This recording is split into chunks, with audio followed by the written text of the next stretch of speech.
Hello? Hello? Hello? Hi everybody, welcome to Auntie Bookworm. And we've got a couple great books for you tonight. I thought I'd finish off tonight with Blackflies by Robert Munsch. I think that'll suit perfectly what's going on out in the woods today. And we're going to start off with our Blue Spruce Book Club book, The Reptile Club. So now we're into the home stretch. Yeah, so we're halfway through. After we finish this, it's halfway through our 10 Blue Spruce Book Club books, and then we want to collect your votes. If you can talk to your teacher about how to get your vote in, maybe this will be a book you vote for. I don't know. Let me know if you're here in the comments. I hope my video is coming through to you okay.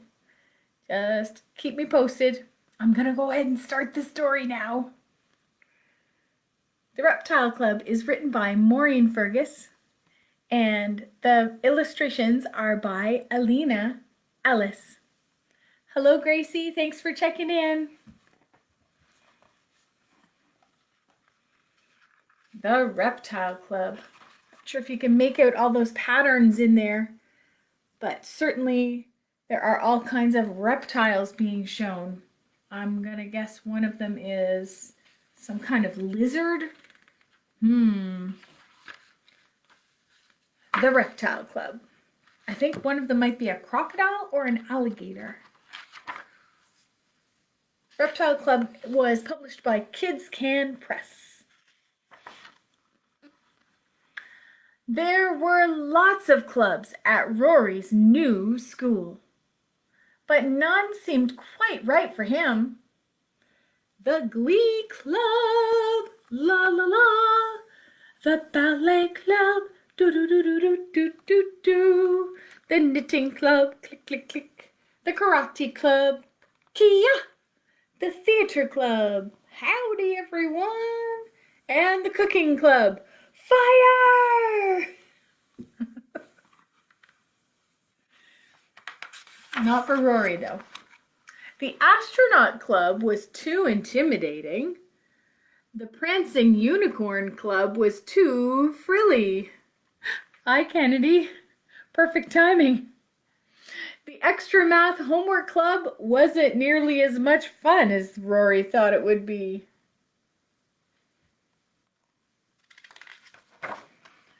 Why don't you start your own club, suggested his mom.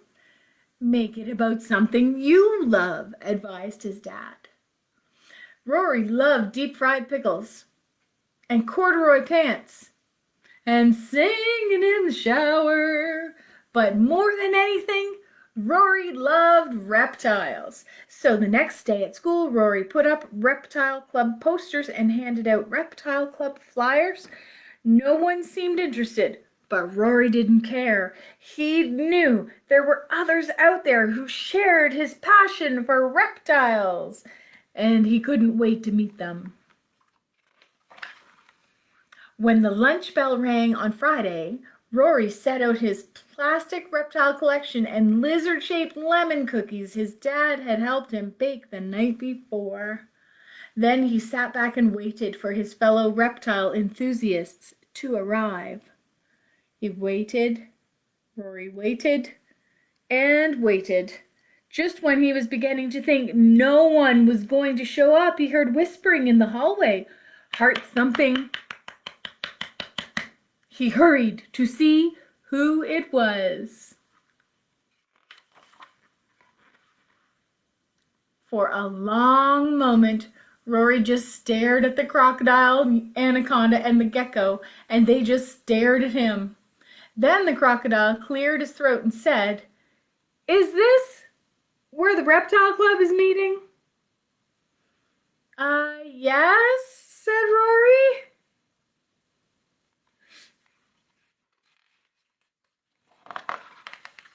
Once the new club members were comfortably settled, they talked about their favorite reptiles.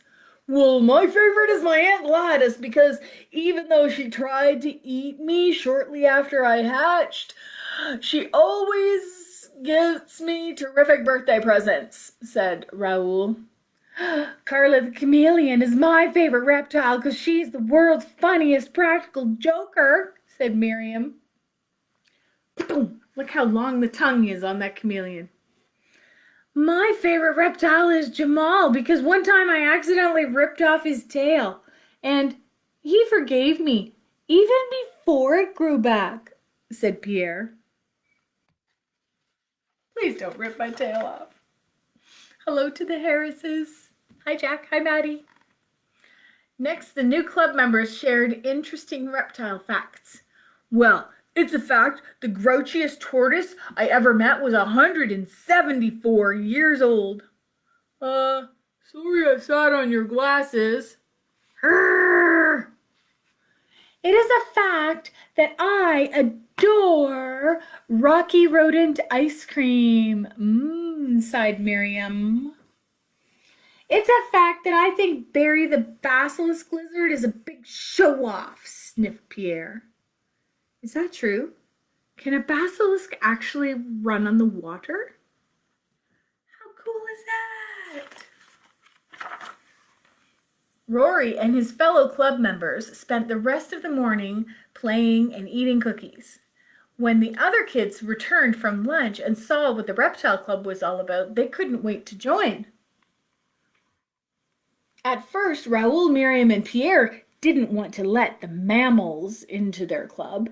Then Rory pointed out that he was a mammal. And also, it wasn't nice to be prejudiced against others just because they had hair and they can regulate their body temperature. After that, the reptiles agreed to welcome the mammals with open forelimbs. Except the snake. She doesn't have any forelimbs. In the weeks that followed, all sorts of strange and wonderful creatures joined the Reptile Club. At every meeting, they had something fun and different to do. One week, they had a bake sale to raise money to buy a club pet. And the following week, they took a trip to the store to choose their pet. Ooh, amphibians, too slimy. Arachnids, too leggy. And all the insects were all too delicious looking. They settled on a cactus, which they named Cornelius.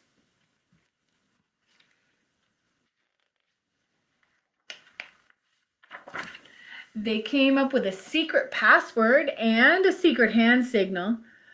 Password, hiss, hiss. Slither, slither, jump, jump. They went on hikes to observe the local wildlife, and they played hide and shriek. Ah! And guess what I just ate? Can you see the anaconda? Bring her in nice and close. She ate a chair. Never in the history of the world had mammals and reptiles gotten along so well. Then one blustery day, late in autumn, Raoul said the words that Rory had been dreading and expecting. It's time for us reptiles to go. Some of us will hibernate, said Miriam. The rest will head south, said Pierre. Why, said Rory's classmates. Because winter's coming and they cannot tolerate the cold, explained Rory.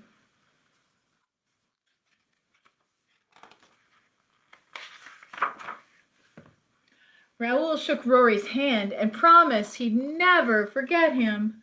Miriam hugged Rory tight and told him no mammal had ever understood her so well. Pierre licked Rory's right eyeball and thanked him for everything. One by one, the reptiles said goodbye forever. Just got your message, Mason. Hi. That winter, not one of Rory's classmates quit the Reptile Club. Partly this was because they had become reptile enthusiasts, but mostly it was because they'd become Rory's friends. Rory appreciated their loyalty, but even he had to admit, without Raoul and the others, the Reptile Club meetings, they just weren't the same. And that's why one warm day, early in spring, Rory had an idea. I think it's time for us to start a new club. Can you guys guess what he's going to say? There is a clue there, but it might have been hard to see on the video. The Dinosaur Club! Oh my goodness, I don't know if I could go to a dinosaur club meeting. What if a Tyrannosaurus Rex wanted to eat me up? I have a feeling tonight your signal is getting really choppy. Is that true? If anybody wants to leave me a comment on how the signal is doing, please let me know. Now, I brought along Blackflies, since if you go out in the woods today, at least around here, you're going to find some Blackflies. This is a Robert Munsch story, and the illustrations are by Jay Odjick. Blackflies. It's published by Scholastic. There's a big cloud of Blackflies. Interesting fact, this book is dedicated to Helen Mackay in Fort McMurray, Alberta. Ooh.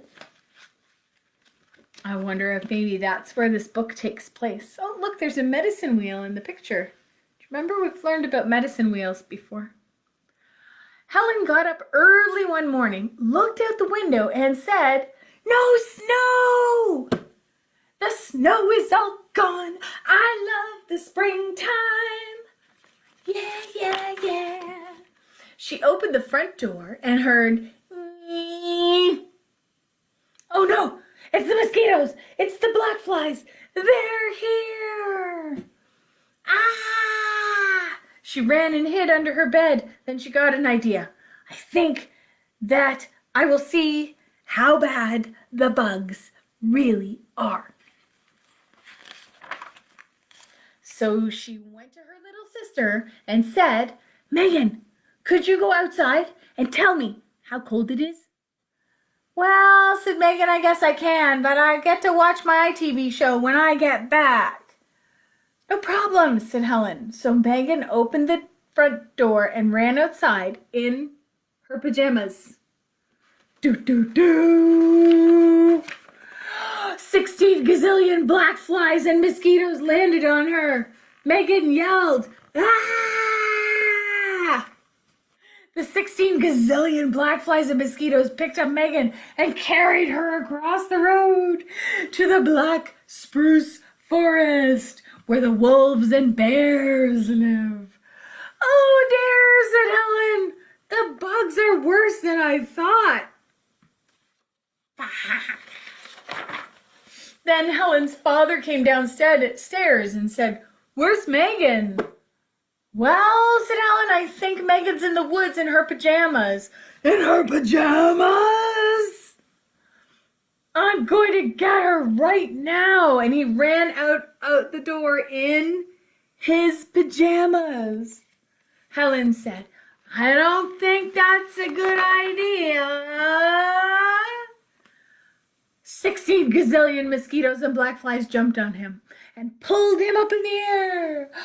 I carried him across the road to the Black Spruce Forest where the wolves, and the bears, lived. "Good heavens," said Helen, "I have to do something." How is she going to save them? So she looked for bug spray. She found a can that said "really yucky gluck," and she gave it a little spritz and said, "Yuck!" But it's not strong enough. She found another can that said "super strong, really yucky bug gluck," and gave it a little spritz. Ugh! But it's still not strong enough. She found another can that said "super strong, extra yucky, even knocks out the wolves, bug gluck." She gave it a little spritz and went, "Ugh, ugh, ugh." That's strong enough.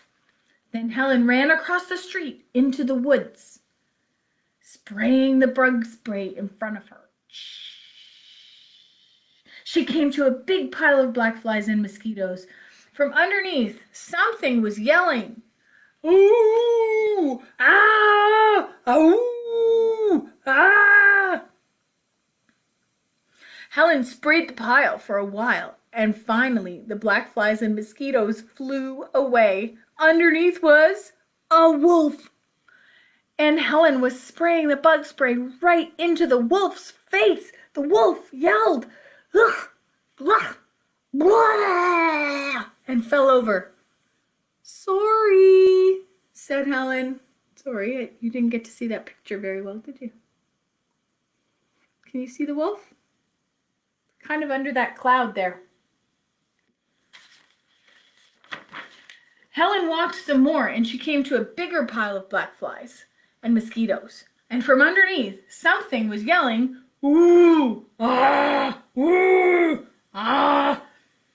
Helen sprayed that pile for a while, and finally the blackflies and mosquitoes flew away.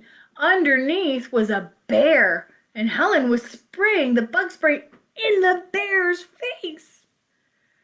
The bear yelled, "Ugh, ugh, blah," and fell over. "Sorry," said Helen. Helen walked some more, and she came to another pile of blackflies and mosquitoes. From underneath, something was yelling, "Ooh! Ah! Ooh! Ah!" Helen sprayed the pile for a while, and finally, the blackflies and mosquitoes flew away, and underneath was Megan. And Helen was spraying the bug spray in her face, and Megan yelled, "Ugh! Ugh! Blah!" and ran bumping into the trees. "Sorry," said Helen. Do you know who's left? Her dad. Helen and Megan went farther into the woods, and they found another big pile of mosquitoes and blackflies. It was jumping up and down and yelling, "Ooh, ah, ooh, ah, ooh, ah." "That is my dad, I hope," said Helen. "I do not want to meet another bear." Helen sprayed the pile for a while, and finally the blackflies and mosquitoes flew away.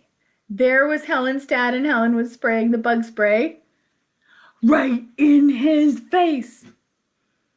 He yelled, "Yuck! Ugh! Blah!" "Sorry," said Helen.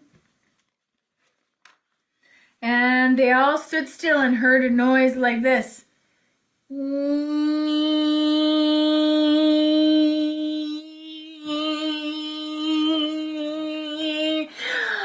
That was 64 gazillion mosquitoes and blackflies getting ready to come back because they decided they liked the bug spray. "Oh no! Run!" yelled Helen's dad, and they ran really fast through the woods, across the road, through the front yard, and into the house.